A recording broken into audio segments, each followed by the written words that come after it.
Hello, नमस्कार जी। तो आज हम अलंकार का पार्ट 2 पढ़ेंगे। हमने पार्ट 1 में अलंकार के भेद शब्दालंकार के बारे में पढ़ा था।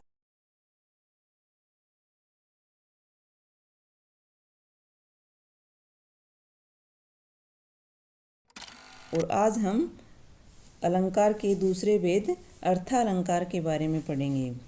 तो अर्थालंकार किसे कहते हैं? अर्थ में चमत्कार उत्पन्न करने वाले अलंकार को हम अर्थालंकार कहते हैं।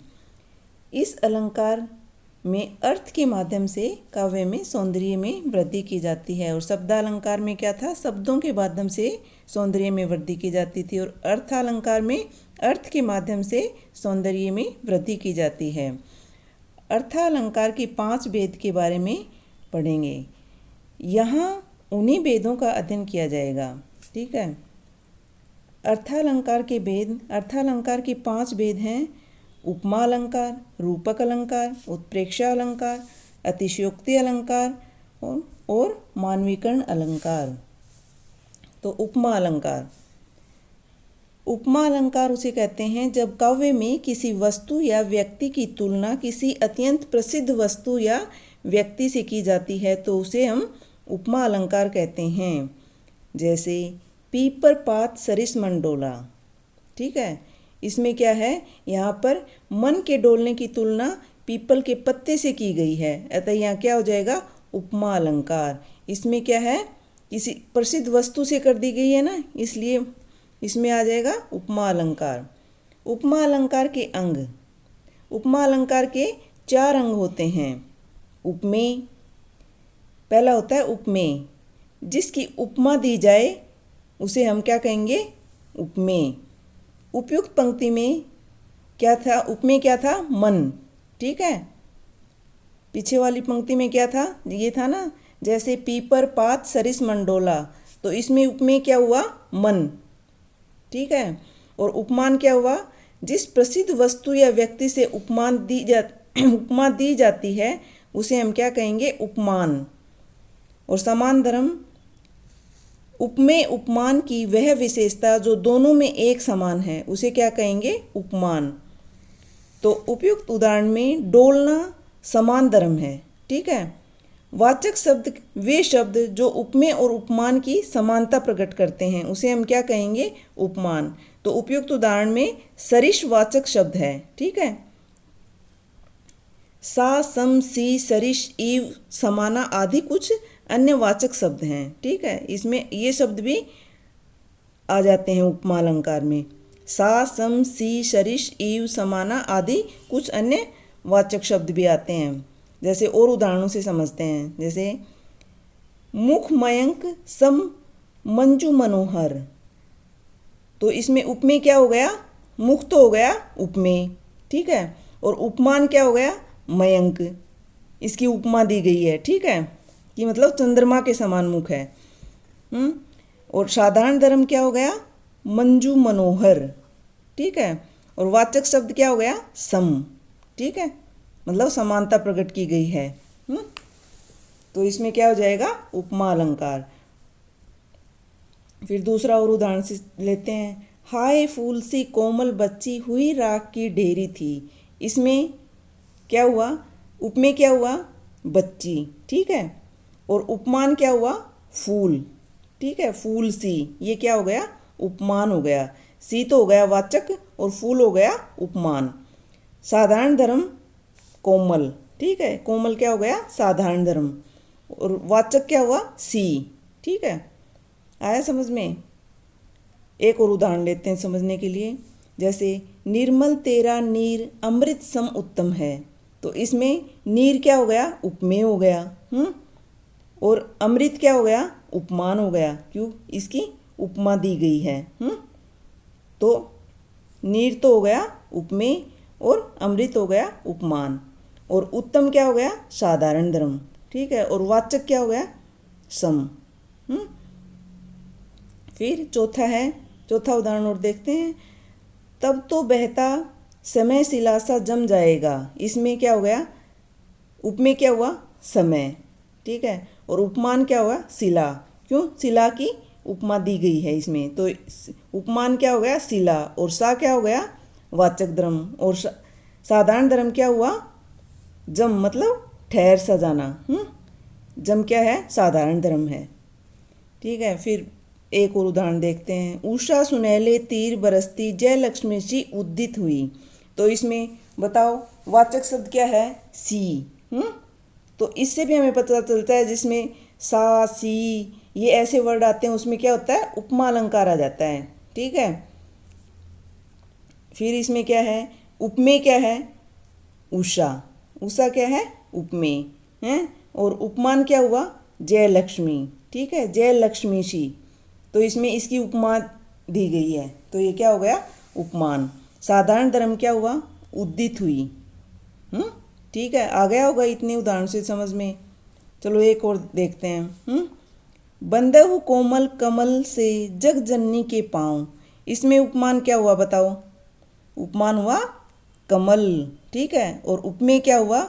जग जननी के पैर। ठीक है, और साधारण धर्म क्या हुआ? कोमल होना। ठीक है, और वाचक क्या हुआ इसमें बताओ? से। तो से, सा, सी ये आ जाते हैं, तो उसमें क्या आ जाएगा?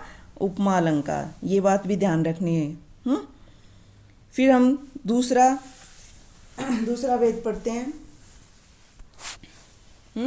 अर्थालंकार का दूसरा प्रकार रूपक अलंकार। ठीक है,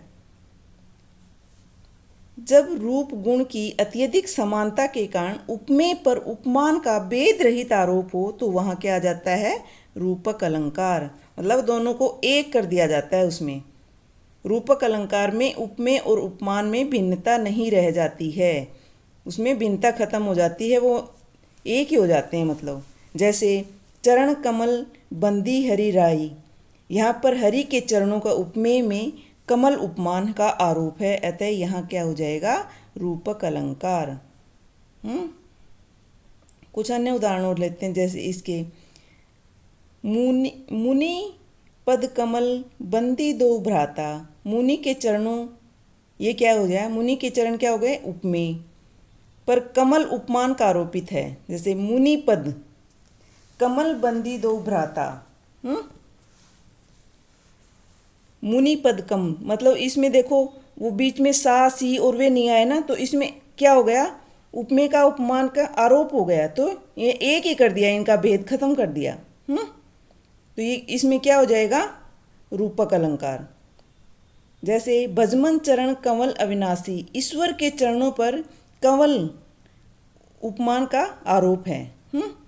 भजमन चरण, इसमें देखो उन वर्डों का प्रयोग नहीं हुआ, से, सा, सी बीच में नहीं आए ना, ये मतलब इनका एक ही कर दिया इनका, तो इनका आरोप हो गया आपस में, तो ये इसमें क्या हो जाएगा? रूपक अलंकार।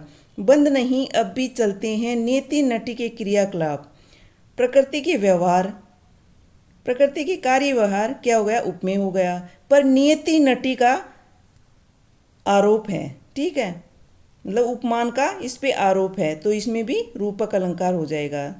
फिर एक और उदाहरण देते हैं, जैसे सिंधु विहंग तरंग पंख को फड़काकर प्रतिक्षण में, तो इसमें क्या हो गया? सिंधु क्या हो गया? उपमेय है, पर विहंग मतलब पर विहंग उपमान का तथा तरंग उपमेय पर पंख उपमान का आरोप है। ठीक है, अंबर पनघट में डूबो तारा घट उषा नगरी, अंबर क्या हो गया? उपमेय, पर पनघट उपमान तथा तारा उपमेय और घट उपमान का आरोप है, इसलिए इसमें क्या हो जाएगा? रूपक अलंकार। ठीक है, आया समझ में। फिर तीसरा है उत्प्रेक्षा अलंकार। जब उपमेय में गुण धर्म की समानता के कारण उपमान की संभावना कर ली जाए तो उसमें क्या आ जाएगा? उत्प्रेक्षा अलंकार। संभावना यानी कि सपोज कर लिया जाए तो उसमें क्या आ जाएगा? उत्प्रेक्षा अलंकार। जैसे कहती हुई यूं उतरा के नेत्र जल से भर गए, हिम कणों से पूर्ण मानो हो गए पंकज नए। तो देखो यहाँ सपोज किया गया ना, मानो है, तो उसमें जहाँ मानो आएगा वहाँ क्या हो जाएगा? उत्प्रेक्षा अलंकार। यहाँ समझते हैं उदाहरण से, यहाँ उतरा के जल मतलब आंसू, भरे नैनों उपमेय में हिम कणों से परिपूर्ण कमल उपमान की संभावना प्रकट की गई है, अतः यहाँ क्या आ जाएगा? उत्प्रेक्षा अलंकार।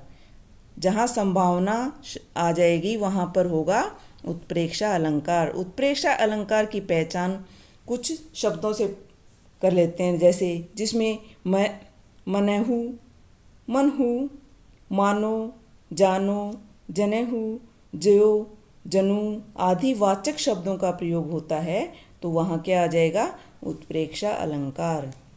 ठीक है, आया समझ में? मतलब जहाँ पर संभावना सपोज होगा ना, तो उसमें उत्प्रेक्षा अलंकार होगा। कुछ उदाहरण और देखते हैं, जैसे धाये धाम काम सब त्यागी, मनहु रंक निधि लूटन लागी। देखो इसमें आ गया ना मनहु, जिसमें इसमें सपोज किया गया है, मतलब संभावना है। तो यहाँ क्या आ जाएगा? यहाँ राम के रूप सौंदर्य उपमेय में निधि उपमान की संभावना है। तो इसमें भी क्या हो जाएगा? उत्प्रेक्षा अलंकार। दादुर धुनी चहु दिशा सुहाई, वेद पढ़ही जनु बटु समुदाय। देखो इसमें क्या आ गया? जनु। तो इसमें भी उत्प्रेक्षा अलंकार हो जाएगा।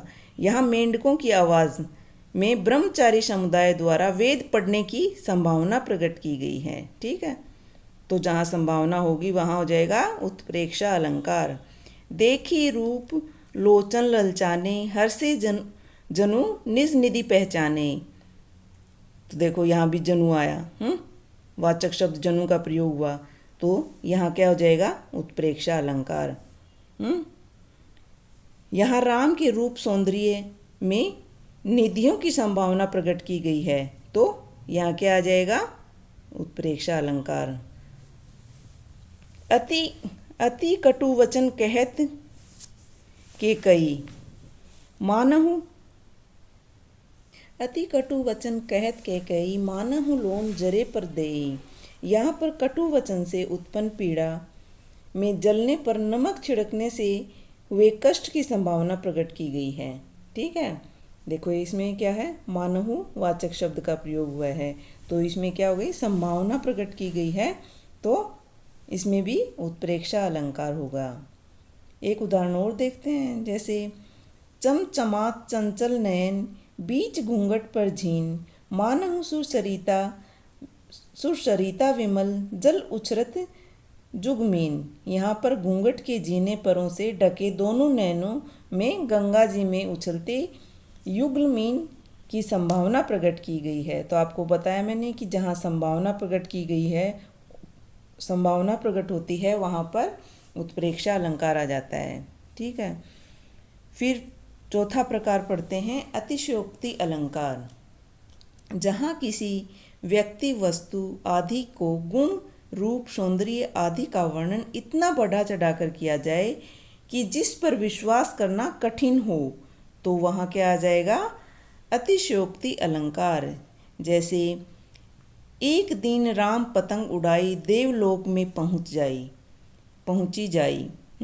तो यहाँ राम द्वारा पतंग उड़ाने का वर्णन तो ठीक है, पर पतंग का उड़ते उड़ते स्वर्ग तक पहुंच जाने का वर्णन बहुत बढ़ा चढ़ा कर किया गया है, तो इसमें क्या आ जाएगा? अतिशयोक्ति अलंकार। क्यों? इसमें इस पर विश्वास करना कठिन हो रहा है, अतः यहाँ आ जाएगा अतिशयोक्ति अलंकार।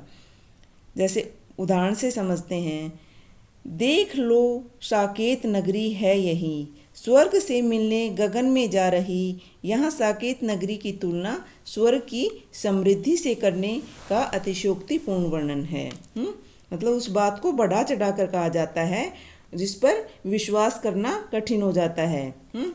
तो वहाँ क्या आ जाता है? अतिशयोक्ति अलंकार। ठीक है, फिर और उदाहरण लेते हैं, जैसे हनुमान की पूछ पर लगन न पाई आग, सिगरी लंका जल गई, गए निशाचर भाग। देखो इसमें भी एक बात को बढ़ा चढ़ा के कहा गया है जिस पे विश्वास नहीं हो रहा है। इसमें कहा गया है कि हनुमान की पूछ में आग लगाने से पूर्व ही सोने की लंका जलकर राख हो गई। तो इसमें क्या है? ये अतिशयोक्तिपूर्ण वर्णन हो गया। मतलब इसमें विश्वास नहीं होता कि पूछ में आग लगाने से पहले ही लंका जल गई, ये थोड़ी ना हो सकता है। तो इसमें क्या आ जाएगा, अतिशयोक्तिपूर्ण वर्णन। देखी सुदामा की दीन दशा, करुणा करके करुणा निधि रोए। सुदामा की दरिद्रता अवस्था को देखकर कृष्ण का रोना और उनकी आंखों से इतने आंसू गिरना कि उनके पैर धोने के वर्णन में अतिशयोक्ति है। मतलब उन्होंने पानी नहीं लिया, अपने आंसुओं से ही सुदामा के पैरों को धो दिया। कृष्ण भगवान ने अपने आंसुओं से ही सुदामा के पैर धो दिए, तो इसमें अतिशयोक्तिपूर्ण वर्णन हो गया ना।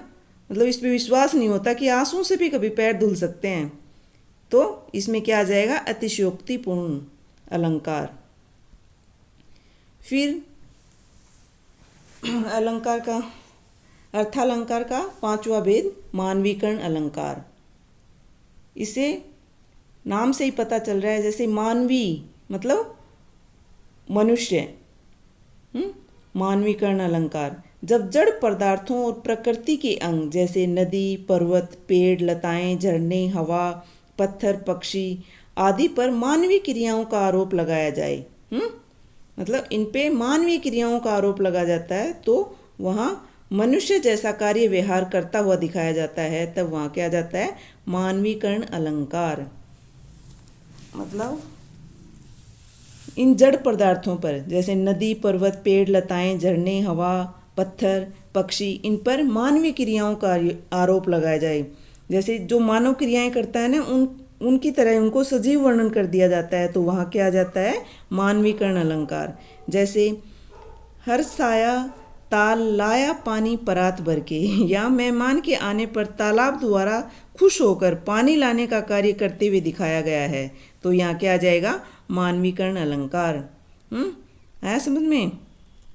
यहाँ पर क्या दिखाया गया है कि मेहमान के आने पर तालाब द्वारा, मतलब जो काम मनुष्य करते हैं वो निर्जीव वस्तुएं भी करने लगी, जैसे तालाब द्वारा खुश होकर पानी लाने का कार्य करते हुए दिखाया गया है, तो यहाँ जाएगा मानवीकरण अलंकार। ठीक है, फिर और उदाहरण लेते हैं। है मसे भीगती गेहूं की तरुणाई फूटी आती है। यहाँ गेहूं तरुणाई फूटने से मानवीय क्रियाओं का आरोप हुआ है। तरुणाई फूटने का मतलब मानवीय क्रिया हो गई ना, तो उसका आरोप होने के कारण यहाँ क्या आ जाएगा, मानवीकरण अलंकार। यौवन में माती मटर बेली अलियों से आंख लड़ाती हैं। मटर बेली का सखियों के आंख लड़ाने में मानवीय क्रियाओं का आरोप हुआ है। ठीक है, तो यहाँ भी क्या हो जाएगा, मानवीकरण अलंकार। लोने लोने वे घने चने क्या बने इठलाते हैं। होले होले होली गागा घुंघरू पर ताल बजाते हैं। यहाँ पर चने पर होली गाने और सज धज कर इतराने का आरोप हुआ है, तो यहाँ भी क्या हो जाएगा, मानवीकरण अलंकार। ताल बजाने में क्या है, मानवीय क्रियाओं का आरोप हुआ है। वसुंधरा बिखेर देती मोती सबके सोने पर, रवि बटोर लेता उसको सदा सवेरा होने पर। यहाँ पर क्या है, वसुंधरा द्वारा मोती बिखेरने और सूर्य द्वारा सवेरे एकत्र करने के लिए लेने में क्या है, मानवीय क्रियाओं का आरोप दर्शाया गया है। तो इसमें क्या हो जाएगा, मानवीकरण अलंकार। तो आपको समझ में आ गया होगा अलंकार। तो आज की वीडियो अलंकार पार्ट 2 अर्थालंकार और उसके भेद यहीं समाप्त हुई। अगर आपको मेरी वीडियो पसंद आई हो तो लाइक करना, शेयर करना, सब्सक्राइब करना।